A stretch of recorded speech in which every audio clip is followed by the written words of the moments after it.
நல்லாட்சி அப்படின்னு எல்லாருமே சொல்கிறது தான் நல்லாட்சி. ஜோஸ் சார்லஸ் மார்ட்டின் நல்லாட்சி அப்படிங்கிறதுக்கு எது இலக்கணமாக சொல்கிறீங்க? நல்லாட்சினா எப்படி நடக்கும் அப்படின்னு நினைக்கிறீங்க?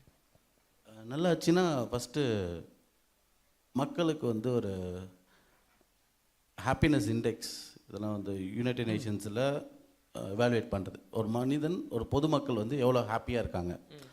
இப்போ பூட்டானில் எடுத்துட்டிங்கன்னா அவங்களோட happiness index is one of the highest. அப்போது நெதர்லாண்ட்ஸ், ஐஸ்லாண்ட்.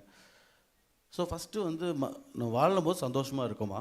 அதுக்கப்புறம் பேசிக் நீட்ஸ், ஒரு எஜுகேஷனாக இருக்கட்டும், ஹெல்த் கேராக இருக்கட்டும், இதெல்லாம் எல்லாத்துக்கும் கிடைக்கக்கூடிய ஒரு விஷயம். And it is to be ஃப்ரீயாக கிடைக்கக்கூடிய ஒரு விஷயம். ஏன்னா அதுக்கு தான் கவர்மெண்ட் டேக்ஸ் வாங்குறாங்க.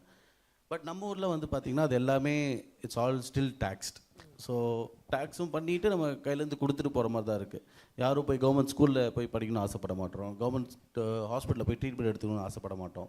பட் இதே ஃபாரின் கண்ட்ரீஸில் வாய்ஸ் வர்சா. இப்போ கூட நான் சிங்கப்பூர் போயிட்டு வரும்போது கூட அங்கே இருக்க லோக்கல்ஸ் வந்து கவர்மெண்ட் ஸ்கூலில் தான் படிக்கணுமா. ஒன்லி ஃபாரின் ஸ்டூடெண்ட்ஸ் மட்டும் தான் ப்ரைவேட் ஸ்கூலில் போய் படிக்கணுமா.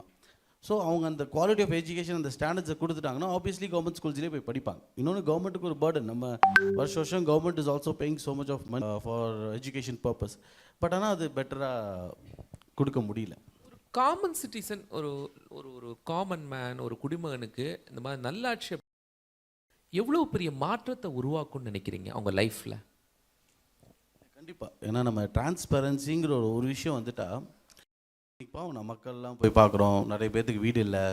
பாம்பு கடியிலையும் இன்றைக்கும் நிறைய பூர்வக்குடி மக்கள், அவங்க தான் அந்த சாயிலோட ஆன்சிஸ்டர்ஸ். அவங்களுக்கே இன்றைக்கி வந்து ஒரு படுக்க இடம் இல்லாமல் இன்றைக்கும் பாம்பு கடியில் இறந்துட்டுருக்காங்க. மழை பெஞ்சா ரோட்டில் தான் வந்து படுத்துட்ருக்காங்க.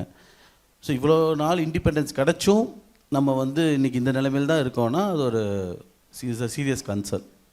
நம்ம விழிச்சிட்டு சீக்கிரம் அதுக்கான சொல்யூஷனை நம்ம எவ்வளோ சீக்கிரம் கொடுக்க முடியுமோ அவ்வளோ நல்லது.